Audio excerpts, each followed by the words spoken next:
What is up, everybody, and welcome back to another video. So today we got a disciplined priest, maybe tips and tricks kind of thing on trying to survive Fury Warriors. So literally the absolute hardest thing in the world to do is to survive a Fury Warrior as a disc priest. Okay, it is extremely difficult and you are at such a disadvantage, but I'm gonna try to give you some tips, some gameplay that I use to hopefully help me out. And something, let me just preface this as well. I'm playing with a rogue in this matchup, and it is very important if you do want to have the most success with Fury Warriors, playing with some sort of lockdown class with a lot of CC. Typically it's either a rogue, a feral, a demo lock works with their CC and their slows. I mean, you can even argue with the mage. When I played arcane mage or frost mage versus a Fury Warrior, at least you have like the slow and the threat and the polys to help you out. But you definitely are going to want to be playing something that has a lot of CC to help you out. Like if you're playing Fury Warrior Disc versus Fury Warrior Mistweaver in this case, like you're gonna probably lose. It is extremely hard to play out, but what I want to kind of point out to you guys is the cooldown usage, the positioning, and just little things I do good and some actually things I do wrong as well. All right, so let's get right into it. All right, so we got Fury Warrior Mistweaver versus Rogue Disc Priest here. So as the Rogue team, oh, he knocked out. I don't even know what happened right there. Sorry, that happened so quick there. I'm like, oh, we could sap the. We actually did not get a good opener. I assume he must have got knocked out of stealth here, I guess.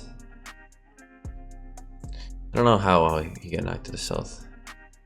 I'm 99% sure he could have just sat there. But anyway, he blinds with the kidney. I try to get offensive right off the start. This is something that you really need to do more as disc priest if you're not already doing it, is playing offensive right off the start, especially when with a rogue.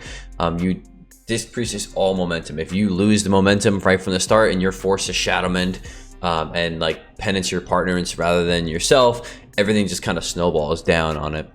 So you want to stay offensive, keep the momentum going. So right off the bat, I got something I do.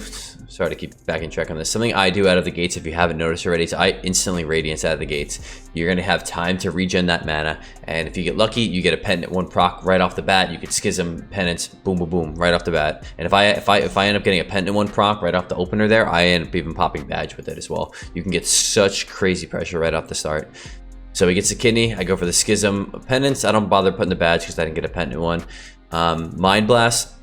Another thing, if you aren't 100% on Mind Blast, it should be your priority ability outside of Penance when you're playing offensively. It does a decent amount of damage, similar to Smite. It also heals via Atonement, but most importantly, it prevents damage. Right now, it currently prevents, with my gear, it's like 10k damage. So it's essentially a 10k heal on top of the damage it does, on top of the Atonement healing it does. So that should be your priority. So trying to generate pressure off here. As the CC ends, I actually go for a mind control here, which is awesome to do. I did get wrapped on it, but something I would have done that might have actually helped me out a little better here is when I MC'd him, I started running him this way. Okay, if you want, your only thing that you could ever do as a disc priest to get a warrior off you without help of your partner is mind control. But when you mind control, get them away from you. Be mindful of the distance. You don't want to range it, obviously, but be mindful of where you're going to bring them, because if you're in charge, LOS, what's the point, right? So I ended up getting robbed, so it didn't really matter regardless. I was planning on bringing him into this room. I didn't expect that. Instantly fading here. Fade is something that I was really bad with when I first started playing Disc Priest. I'm running the Fade Conduit as well, which is like about 10 or 12% damage reduction during the first 5 seconds of Fade. It's such a short cooldown. Just use it. Get in the habit of trying to use that every time you get attacked. For the most part, I mean, especially if it's cooldown based. So he pops his Necrolord banner. I immediately Divine Favor. I'm gonna Rapture Shield. It's clear. I try. So in my head, what I'm trying to go through with my cooldown management is try to use as little cooldowns as possible. Unfortunately, a full cooldown warrior almost always gets everything unless you get good peels from your partner. This was an unfortunate situation where I actually would have traded fine. I got my, I faded, I raptured, I divine favored. My rogue comes over to kidney shot. Unfortunately, he gets the blade storm bug, where you can basically blade storm out of the kidney. And if we lose, we feel kind of lose there. If that kidney went off, one of you either would have triggered it, which would have been great, and I would have to keep popping offensives, or two, I would have been able to get to some distance, get away, and then that was all the cooldowns I needed to trade it on his biggest cooldown. leaving, you know, still PS and dome left over, as well as all my offensive healing. Okay, so we keep it going. So I'm still getting pressured here. This is just not enough. I actually throw a Haymaker. I know you guys, not that you guys don't play Coltiran, but Coltiran is freaking awesome. I do this all the time. So this is the little combo I use to kite, okay? If I'm in a weird situation like this, I will get to a corner of whatever pillar it may be. And another note, trying to stay in the open versus Fury Warriors, you're gonna kill yourself, literally.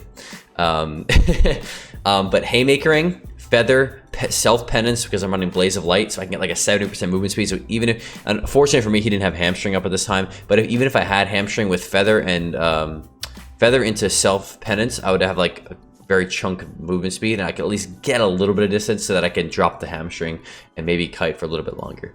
But I throw the Haymaker in, I try to kite around a corner here, throw the Self Pendants. I try to get a little greedy and tried to get the other pillar.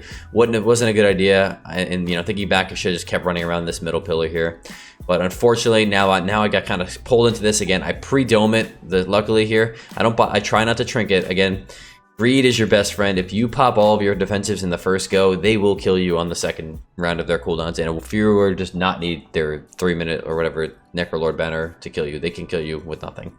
So you want to be whenever you can, not stacking cooldowns. So I did have to force out the PS. I still can't get myself up. I get a Radiance off. Okay, so this is the point where I have no defensives, okay? So I get stuck in the situation all the time, and it's kind of a sticky situation, but you have to just play offensive with it. I use Boon as a defensive, I guess you could say. So what I did, get the kick out of the way, and then I do my one-shot setup, where it's PI, Badge, Schism, into Big Pendants, into Ascended Blast, all that kind of stuff, and it's really just for healing. So they even pop all this stuff. I don't care what they're popping. I'm still staying in there and doing damage, because every single Ascended Blast, as you're going to see here, chunks my health up, chunks my health up, right? And then chunks my health up again with the Eruption. So that was almost, the Boon was essentially another defensive. So now I have time to hopefully rotate back. I get a Pendant one. He gets a Kidney Shot. I got to take advantage of doing these. I'm even using him offensively. I could, you know, pose to use them defensively, but again, this is a momentum spec. You need to play offensive. If you just completely use every Pendants on yourself, you're gonna get rolled over eventually. I might live long enough, but eventually you're gonna roll over. So it's like, what's the trade-off on the Atonement? I try to be a little as greedy as possible. So again, self-pendancing here, and another tip, don't be afraid to get kicked, okay? You have 2 schools for a reason. All the time when I have a big pendant, especially if I have a pendant one and I'm kind of getting low, I'll shut them in and get kicked on purpose. Don't even try to get kicked, instantly cast a pendants. If you don't have any pendants procs or anything like that, I usually will cast pendants knowing I'll get kicked, spam Shadow Mend, you know, gotta pick your battles, get kicked on purpose, do what you gotta do. So he gets a kidney off here. I'm gonna try to get some distance here. Again, I kind of get screwed over. I tried. Actually, that one wasn't that bad. I did get away. So this is the position you want. If you can get that little gap, what I was talking about with the Haymaker, if you can get this gap where at least you're on the other side of a pillar, you can use Feather to your advantage. They don't have movement speed increases. As long as it's a 1v1 situation, you can actually just keep kiting with the Feather and or self-pendancing. So this was kind of dumb of me. I shouldn't have gone out yet. I should have waited to the next kidney. I have a pendant one proc. I could have just waited for the next pendants or the rest kidney. But I didn't, so that's okay. So this is something I was also noticing here. So I have a pendant one, right? So kind of same thing I was just saying before. I have a pendant one proc already. I know I want to use it, whether it's offensively or defensively. So I got kicked on Shadow Mend first, so I can't get kicked. Okay, so I cast Shadow Mend intentionally, get kicked. And I think I wait for his kidney, right? Yeah, I knew he had a kidney shot coming up, so I end up using Schism Pendants offensively. So like, unless I'm at like 20% health, I'm gonna use it offensively, because you're getting Atonement, like not a biatch, you know? Like I'm gonna play offensive there. And this was actually an insanely offensive go here. So what happens is this guy's at like 80% health. He already shivved the target, so he's taking reduced healing. Actually, really isn't. I was just freaking cranky, man. That was just to give you a gist there. That was about a 40k like pendants there. But this is something awesome to use offensively. Don't be scared just because the war is on top of you. Doesn't mean you have to run away. Just play offensive right on top of him. Okay, especially he was stunned. Whether this guy was stunned or not, he has no kick. I'm gonna do it either way. So I get the Schism, 13k. I get another 4k, 8k, another 8k, I believe. and then I got into a death, which was also great for another 18k. And then that actually won the game on us. So being able to just turn the tides is the second, like don't panic about healing yourself. Don't be afraid to just play offensive, especially when you have those big penances. I try never to use penance defensively with the pendant 1 proc. If it happens, it happens. But you know, it's usually I'm really low and there's nothing else I have. I have no other defenses I'm gonna do. I've had no radiances, but I always try to take advantage of the atonement and try to keep the momentum rolling. All right, so that was it for this video. I hope you guys found some tips out of this video, and if you like this type of content, make sure you like, subscribe, tell a friend, and I'll see you in the next one. Peace.